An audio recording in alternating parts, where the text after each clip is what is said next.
कार्यक्रम में नई दिल्ली में संबोधित कर सीधे चलते हैं।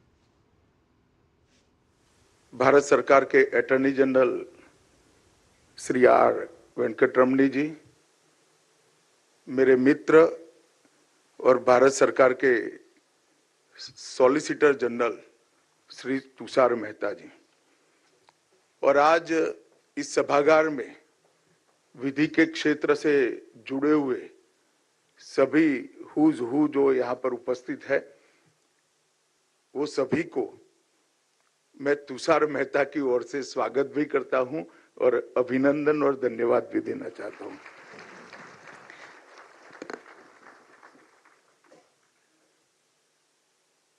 मुझे किसी ने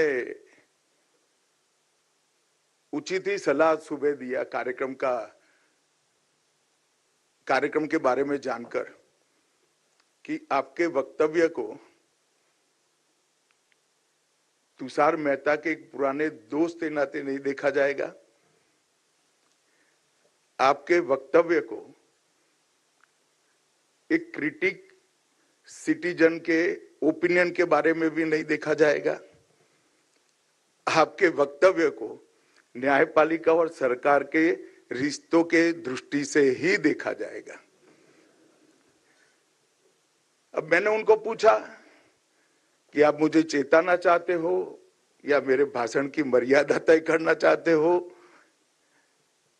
या आप एक प्रकार से किसी के कहने पर फोन कर रहे हो। तो वो सज्जन ने मुझे कहा कि मैं आप पर ही छोड़ देता हूं अनुमान करने का। तो ढेर सारे मीडिया के लोग हैं, मैं शुरुआत में ही स्पष्टता कर देता हूं कि यहां से कुछ कंट्रोवर्शियल किसी को मिलने वाला नहीं है। मेरे पास बहुत सारे फोरम है निर्भीकता से अपनी बात रखने का, मेरे पास बहुत सारे फोरम है क्रिटिक तरीके से अपनी बात रखने का। मैं आज श्री तुषार मेहता के इस महत्वपूर्ण प्रसंग को कंट्रोवर्सी में डालना नहीं चाहता हूं। मित्रों, तुषार जी भारत के सॉलिसिटर जनरल हैं, एक बहुत अच्छे विधि को जानने वाले अधिवक्ता हैं, मगर तुषार मेहता मेरे दोस्त भी हैं। मैं उनको लगभग 30 साल से जानता हूं। उनकी साहित्य के प्रति उनकी रुचि सिर्फ ये पुस्तकों तक सीमित नहीं है। जिसका तुषार मेहता से दोस्ती होगा उसको मालूम होगा, आपको ढेर सारे उर्दू शेरो शायरी और गजल वो धड़ल्ले से आपको भेज सकते हैं। और मैं इस बात की गारंटी देता हूं, आप एसएमएस खोलकर उनका देख लेना, व्हाट्सएप खोलकर देख लेना, वो प्रासंगिक ही होंगे। तो उनके पास साहित्य का अभ्यास भी है, रुचि भी है, और आज एक प्रकार से साहित्य सृजन में वो शुरुआत करने जा रहे हैं। तुषार भाई को मेरी बहुत बहुत शुभकामनाएं हैं। एक बात के साथ मैं डिफर करता हूं। तुषार भाई ने कहा कि मैं कोर्ट में प्रैक्टिस करता हूं और ये लिख रहा हूं। तुषार भाई, ये साहस आपका आधा अधूरा है। ये वाक्य तब उचित था तब भारतीय कोर्टों पर आप ये टिप्पणी करते जो आपने टाला है। अब मेरी टिप्पणी कोर्ट पर है या तुषार मेहता पर, वो मैं आप लोगों पर छोड़ देता हूं। मित्रों, आज विधि के क्षेत्र से जुड़े हुए बहुत सारे लोग यहां पर उपस्थित हैं। एक प्रकार से हमारे संविधान की 76 साल की यात्रा में हमने ये तो अचीव कर लिया है कि हमारे लोकतंत्र की जड़ें हमने पाताल तक गहरी पहुंचाई। हमारी multi party democratic parliamentary system को हमने निश्चित रूप से मजबूत किया है। और 1947 से लेकर आज तक इस देश में पार्लियामेंट के माध्यम से और विधानसभाओं के माध्यम से जितने भी परिवर्तन हुए, खून का एक कतरा बहाए बगैर इसको स्वीकार कर लिया गया और बहुत अच्छे तरीके से हमने परिवर्तन किए हैं। यही बताता है कि हमारे लोकतंत्र की जड़ें बहुत गहरी गई और इसमें हमारे संविधान और हमारी न्यायपालिका का बहुत बड़ा योगदान है। पूरे देश की जनता में एक प्रकार से विश्वास है कि मुझे अन्याय होगा तो संविधान जाग रहा है, मेरे अधिकारों पर आघात होगा तो न्याय के द्वार खुले हैं और कहीं पर भी कमजोर व्यक्ति की या कमजोर विचार की आवाज को दबाया जाएगा तो न्यायालय में आवाज जरूर सुनी जाएगी। और ये तीनों मूल चीजों पर ही हमारा लोकतंत्र मजबूत हुआ है। और बाय एंड लार्ज देखे तो न्याय आम आदमी की जो आशा है, समाज का संतुलन है और राष्ट्र के चरित्र का एक प्रकार से बहुत महत्वपूर्ण प्रमाण भी है। इसका विश्वास टिकाने में हमें सोसाइटी के नाते बहुत बड़ी सफलता प्राप्त की है। मैं इतना जरूर कहना चाहता हूं कि मैं बाय एंड लार्ज शब्द का प्रयोग किया हूं।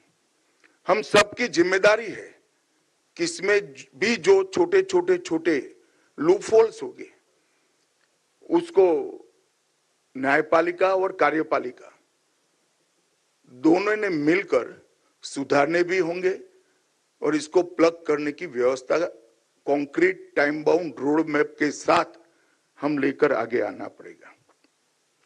मैं तुषार भाई के दो पुस्तकों के बारे में कुछ कहना चाहता हूं।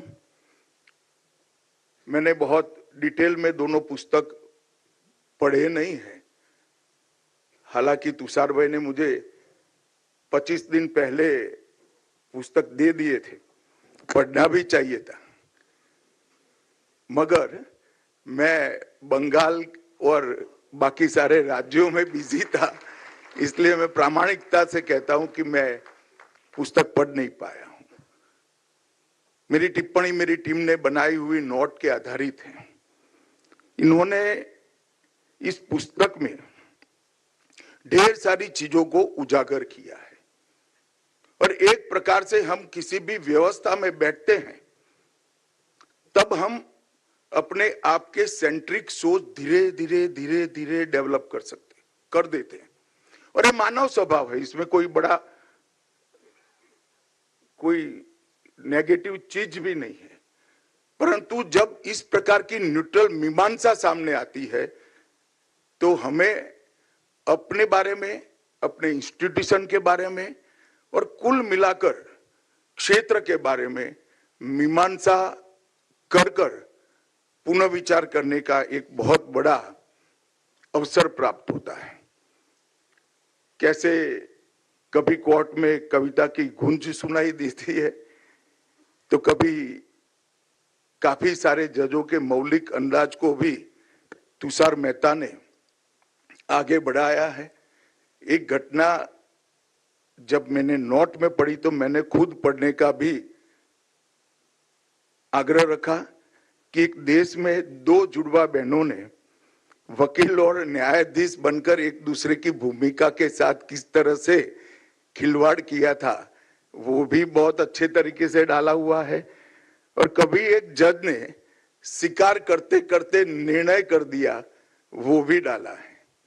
ये सारी चीजें एक प्रकार से हम सभी को सोचने के लिए भी एक प्रकार से मजबूर करती है और एक प्रकार से साहित्यिक दृष्टि से कहे तो बहुत सारा कोर्ट के गंभीर वातावरण से हमें बाहर भी निकालती है। The bench, the bar and the bizarre, ये किताब एक जिज्ञासु व्यक्ति की तरह दिखाई पड़ती है। इसमें एआई और आधुनिक तकनीकों के बारे में न्यायपालिका के सामने फ्यूचर में किस प्रकार की चुनौतियां आने वाली है, वो कॉन्क्रीट उदाहरण के साथ समझाने का प्रयास किया गया है। इसमें तकनीक और न्याय का तालमेल तो करना चाहिए, परंतु इसके बारे में जो चेतावनियां हैं वो भी हमें दिखाई। मुझे आनंद होता कि तुषार भाई ऐसी कोई चेतावनी लॉ क्लर्क्स के लिए भी दे देते तो बहुत अच्छा होता, क्योंकि न्याय का काम हमेशा ओपन कोर्ट में दो एडवोकेट्स की बहस सुनकर अपने अनुभव के आधार पर, अपने ज्ञान के आधार पर निर्णय करने का काम मैं मानता हूं न्याय का होता है। परंतु तकनीक जब आएगी तब इसका उपयोग भी होगा, और उपयोग होगा तो इसके हमें चेताने वाले, सोसाइटी के नाते चेताने वाले परिणाम क्या होंगे, ये भी बहुत अच्छे तरीके से इसके अंदर हमारे सामने रखा है। मित्रों, एक प्रकार से हमारे लोकतंत्र की सुंदरता ये है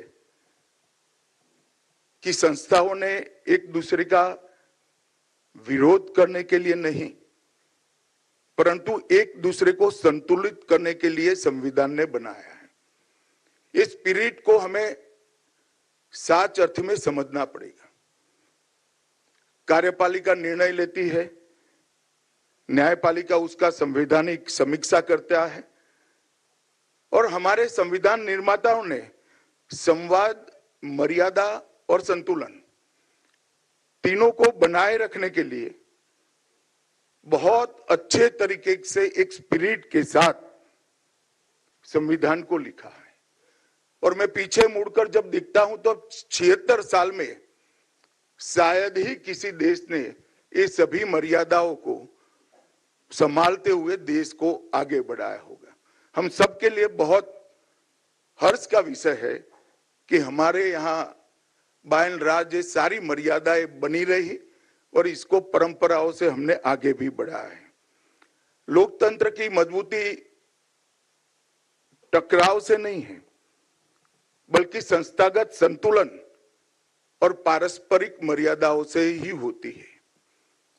और जब मैं पारस्परिक मर्यादा की बात करता हूं, तब इसकी स्पिरिट के रूप में हमारे संविधान ने स्वीकृति कई जगह पे दी है, वो हम सब ने देखा भी है, आगे पर देखना भी चाहिए। और जो एक अच्छी प्रैक्टिस 75 साल में बनी है कार्यपालिका और न्यायपालिका के बीच में संतुलन की, उसको और दृढ़, सुदृढ़ और आगे बढ़ाने के लिए हम सब ने साथ में काम भी करना चाहिए। आज मैं यहां पर विधि के क्षेत्र पर कोई टिप्पणी करने नहीं आया हूं। मैंने हालांकि एक विषय तय किया है कि मैं जरूर नजदीक के भविष्य में कोई ना कोई फोरम में जरूर मेरे विचार बेबाकी से रखूंगा, ये मैं आज बता देता हूं। मगर आज मैं तुषार भाई के पुस्तकों का विमोचन करने के लिए आया हूं। तुषार भाई का और मेरा परिचय एक प्रकार से 30 साल पुराना है और बहुत अच्छी मित्रता भी है। और तुषार भाई एक वरिष्ठ विधि अधिवक्ता है, मगर लेखक और जिज्ञासु विद्यार्थी के रूप में इन्होंने इन पुस्तकों के माध्यम से अपने आप को प्रस्तुत किया है। मैं तुषार भाई को जानता हूं कि कानून की गंभीरता और मर्यादा दोनों को बनाए रखते हुए उन्होंने कुल मिलाकर अदालती प्रक्रियाओं में छिपे जीवन, हास्य, व्यंग और मानवीय स्वभाव, इस सभी की बहुत सुंदर अभिव्यक्ति बारीकी के साथ किया है। वैसे तो आगे कहा गया है, मगर मैं फिर से तुषार भाई को अभिनंदन देना चाहता हूं कि इन्होंने पुस्तक अपनी मां को समर्पित किया है।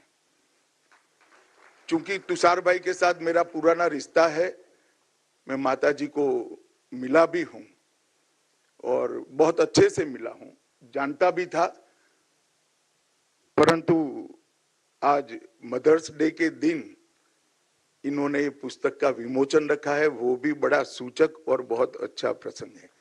हालांकि हमारे भारत में तो हर दिन मदर्स डे ही होता है।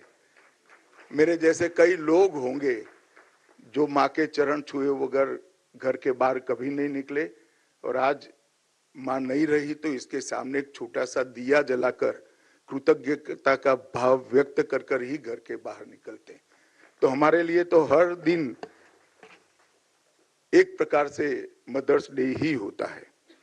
मित्रों, मैं आज इतना ही कहना चाहता हूं कि तुषार भाई ने साहित्य के क्षेत्र में ऑर्गेनाइज तरीके से, वैसे काफी कुछ करते रहते हैं वो, परंतु ऑर्गेनाइज तरीके से पहली बार कदम रखा है। मैं चाहूंगा कि तुषार भाई का जीवन का बहुत बड़ा हिस्सा अदालतों में ही जाता है। अदालत के बाहर निकलकर भी वो साहित्य सृजन में आगे बढ़े हैं।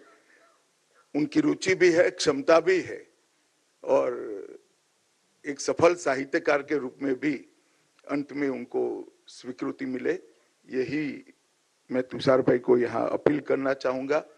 जैसा मैंने कहा कि विधिक क्षेत्र के लिए मेरे जो विचार है, मैं जरूर कोई एक फोरम में रखूंगा भी और बेबाकी के साथ रखूंगा। आज मैं तुषार भाई को बहुत बहुत शुभकामनाएं देकर मेरी बात को समाप्त करता हूं। वंदे मातरम।